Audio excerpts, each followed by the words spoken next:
নমস্কাৰ সমূহ মোৰ ফেসবুকৰ প্ৰিয় বন্ধু বান্ধৱীসকল মই এটা লাইভ আহিব খুজিছিলো কিন্তু নেটৱৰ্কৰ অসুবিধাৰ বাবে লাইভটোত ইমানেই বেছি ব্যাঘাত জন্মিলে গতিকে মই লাইভটো কাটি ভিডিঅ' এটা কৰিবলৈ বাধ্য হলো মোৰ মূল প্ৰসংগটো আছিল যে এজন মুখ্যমন্ত্ৰীৰ ভাৱ ভাষা কথা বতৰা কেনে ধৰণৰ শালীনতা হ'ব লাগে এই সম্পৰ্কত আৰু তেখেতৰ ব্যৱহাৰেৰে তেখেতৰ ওপৰত যেটো কলংক আমি সকলোৱে তথ্য সহকাৰে দেখিবলৈ পাইছো সেই কলংকক তেওঁ ডাইভাৰ্ট কৰিবৰ কাৰণে তেওঁ যেনেকুৱা ধৰণৰ ব্যৱহাৰবিলাক কৰিছে সেই ব্যৱহাৰবিলাকত আমি ভুল নগৈ আমি তেখেতৰ যেটো মূল ইস্যু আমি জানো তেখেত এজন একদম একেবাৰে দুৰ্নীতিযুক্ত ব্যক্তি কাৰণ তেখেত যেতিয়া কংগ্ৰেছ দলত আছিল সাৰদা লুই বৰজাৰ উত্তৰ কাছাৰৰ হাজাৰ কোটি টকীয়া কেলেংকাৰী তেখেতৰ নাম সাঙুৰ খাই আছিল আৰু আমি দেখিছিলো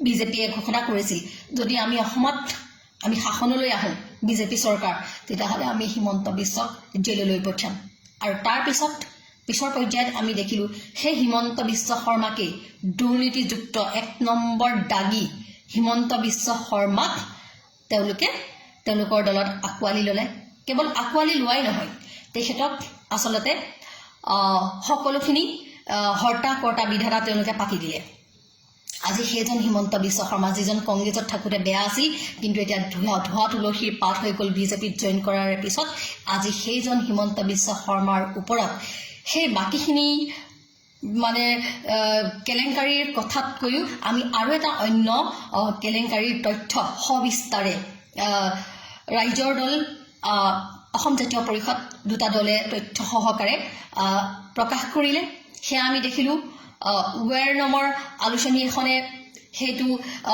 কাকত এখনে সেয়া প্ৰকাশ কৰিলে ৰাষ্ট্ৰীয় মাধ্যমত আৰু আমি দেখিলো যে দি ক্ৰছ কাৰেণ্ট নামৰ যি ৱেব পৰ্টেল সেই ৱেব পৰ্টেলতে প্ৰকাশ কৰিলে বাকি যি আমাৰ মূল সুতিৰ সাংবাদিকসকল আছিলে টেলিভিছনৰ সাংবাদিকসকলেই হওক বা বাতৰি কাকতৰ সাংবাদিকসকলেই হওক এই সকলক কিন্তু আমি সাংঘাতিক ধৰণেৰে মৌনতা অৱলম্বন কৰা দেখা পালো আৰু ই সমাজৰ বাবে কিন্তু কেতিয়াও উচিত নহয় আজি আমাৰ সমাজখনত বিভিন্ন ধৰণৰ সমস্যাই গোটেই যুৱ সমাজক আসলতে আগুৰি ধৰিছে প্ৰধান কথাটো হৈছে আমাৰ নিবনুৱা সমস্যা আজি যি মূল্য বৃদ্ধি সমস্যা সেই সমস্যাখিনিৰ পৰা ফালৰি কটাই আমাক বিভিন্ন ধৰণৰ ধৰ্মীয় কথা বতৰাত আমাক আসলতে ব্যস্ত ৰাখিব খোজা হৈছে কিন্তু আমি দেখিছো যে ৰাজহুৱা সম্পত্তিবোৰ বিক্ৰী কৰি চাকৰিৰ যি চৰকাৰী চাকৰিৰ যি আমাৰ আসলতে পোৱাৰ কিছু আশা থাকে সেই আশাখিনিকো আসলতে দিনে দিনে মহিমূৰ কৰি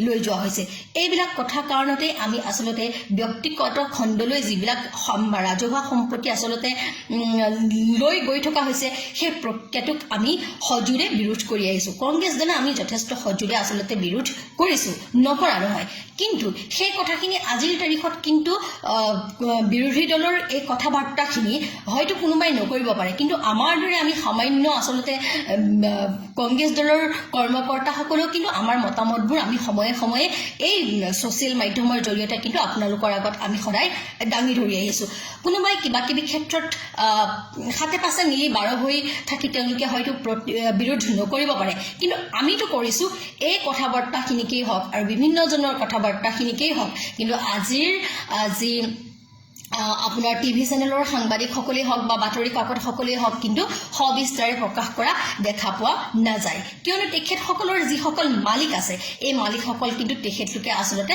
এই বিজেপি চৰকাৰৰ নেতাসকলৰ তেখেতলোকে কিন্তু আজিৰ তাৰিখত তলুৱা ছটা আমি দেখিবলৈ পাইছো শব্দ শুনিবলৈ বেয়া যদিও আমি প্ৰয়োগ কৰিবলৈ আজি বাধ্য এইকাৰণেই বাধ্য যে এজন মুখ্যমন্ত্ৰীৰ মুখত যদি ইমান অপ্ৰাসংগিক ইমান তুলুঙা মন্তব্য প্ৰকাশ হ'ব পাৰে তেতিয়াহ'লে কিয় আমি বিৰোধ কৰিব নোৱাৰো বিৰোধৰ ভাষাটো আমি কালিৰ পৰা বহুত দেখি আছো ভাল লাগিছে চৰকাৰে যেনেকে আমাৰ জনসাধাৰণক বিভিন্ন ধৰণেৰে শোষণ কৰিছে ঠিক তেনেদৰে আমাৰ জনসাধাৰণক কিন্তু বিভিন্ন ধৰণেৰে প্ৰতিবাদ সাব্যস্ত কৰিছে আমি দেখিবলৈ পাইছো লুইত কুমাৰ বৰ্মন ডাঙৰীয়াই তেওঁ এটা নৃত্যৰ দ্বাৰা প্ৰতিবাদ সাব্যস্ত কৰিছে কোনোবা এজনে তেখেতৰ কুকুৰটোৰ নাম এফিডেভিট কৰি কোনোবা এজন সাংবাদিকৰ নামত ৰাখি তেওঁ বিৰোধ কৰিছে ভাল লাগিছে কোনোবাই আমাৰ দৰে লাইভ কৰিছে কোনোবাই ফেসবুকত লিখি বিৰোধ কৰিছে গতিকে বিৰোধ কিন্তু হৈছে এতিয়া মূল কথা হ'ল যে আমি এই কথাখিনি চাব লাগিব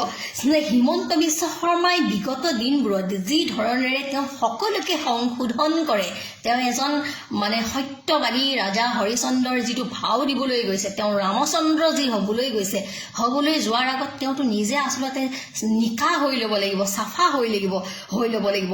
তেখেতৰ ওপৰততো হত্যাৰ মানে মানৱেন্দ্ৰ শৰ্মা আৰু হত্যাৰ ঘটনাত তেখেতৰ নাম সাঙুৰ কাঢ়ি থকা আমি শুনিবলৈ পাইছোঁ। আমি কিয় শুনিব পাইছোঁ? নিশ্চয় কিবা এটা থাকিব লাগিব।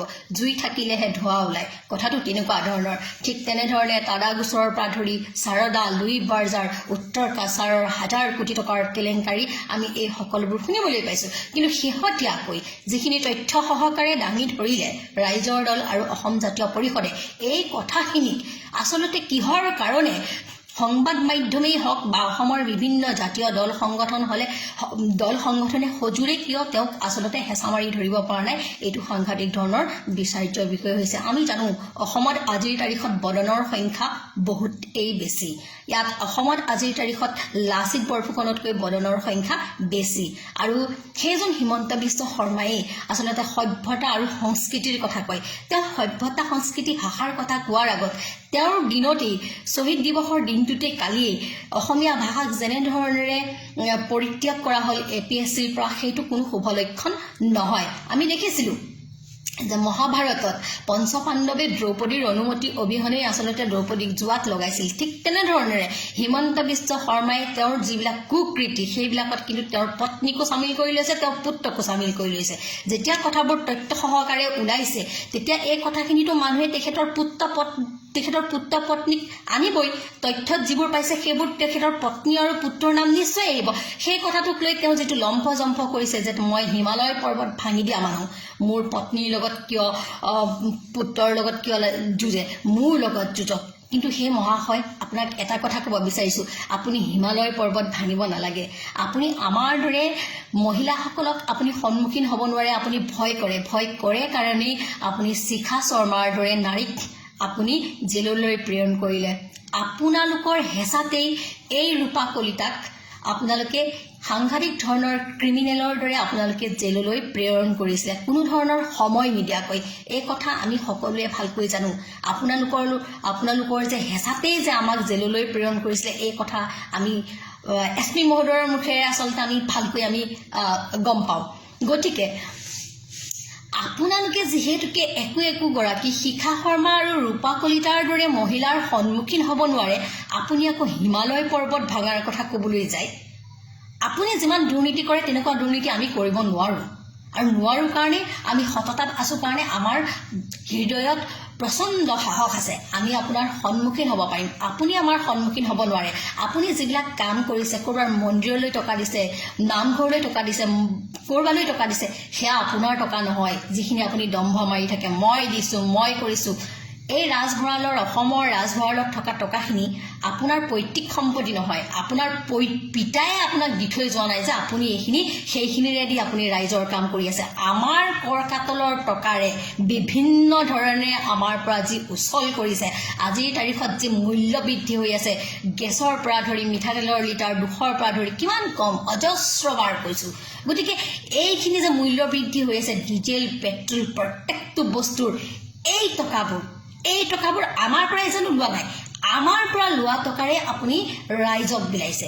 আপোনাৰ দিয়াৰ ইচ্ছা যেনিবা আপোনাৰ, কিন্তু টকাখিনিতো আপোনাৰ নহয়। গতিকে আপুনি মই দিছোঁ, মই কৰিছোঁ, এই দম্ভালি মৰাটো আচলতে উচিত নহয় আৰু অশুৱনীয় হয়। কিন্তু সদায় এটা কথা মনত ৰাখিব, 100 গৰু মাৰিলে বাঘৰ মৰণ। আপুনি বহুতক ষড়যন্ত্ৰ কৰি জেললৈ পঠিয়াইছে।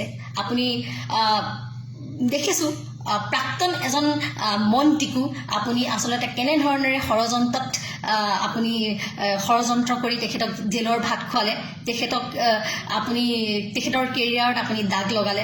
আমাৰ দৰে মহিলা আপুনি জেলৰ ভাত খুৱাইছে, আপোনালোকৰ কৃপাত আমি জেলৰ ভাত খালোঁ। কিন্তু ভাল হ'ল, গুৰ মাৰি গংগাত পেলোৱাৰ দৰে হ'ল। আমাৰ যিখিনি অভিজ্ঞতা হ'ল, আমি যিখিনি বুজি পালোঁ জীৱন সম্পৰ্কে, সেইখিনি আমি ভৱিষ্যতলৈ আমিও লিখা মেলা কৰিম নিশ্চয়। কি হৈ আছে, চৰকাৰৰ ক'ত দুখ আছে, ক'ত কি আছে, আমি সকলো আচলতে দেখা পালোঁ, গম পালোঁ। গতিকে এতিয়া এটা কথাই ক'ম, আপোনাৰ ঘৈণীক আনে যদি চকু দিয়াটো আপুনি বেয়া পায় তেতিয়াহ'লে আপুনি আনৰ ঘৈণীয়েকক আৰু আপুনি আনৰ মাতৃক আপুনি জেললৈ পঠোৱাটো উচিত হৈছে জানো আপুনি আনৰ ঘৈণীয়েকৰ যিহেতুকে আপুনি সন্মুখীন হ'ব নোৱাৰে আপুনি প্ৰত্যুত্তৰ দিব নোৱাৰে আপুনি জেললৈ প্ৰেৰণ কৰে তেনেকুৱা এজন মানুহে মিডিয়াৰ সন্মুখত হিমালয় পৰ্বত ভাঙিব পাৰোঁ বুলি দম্ভালি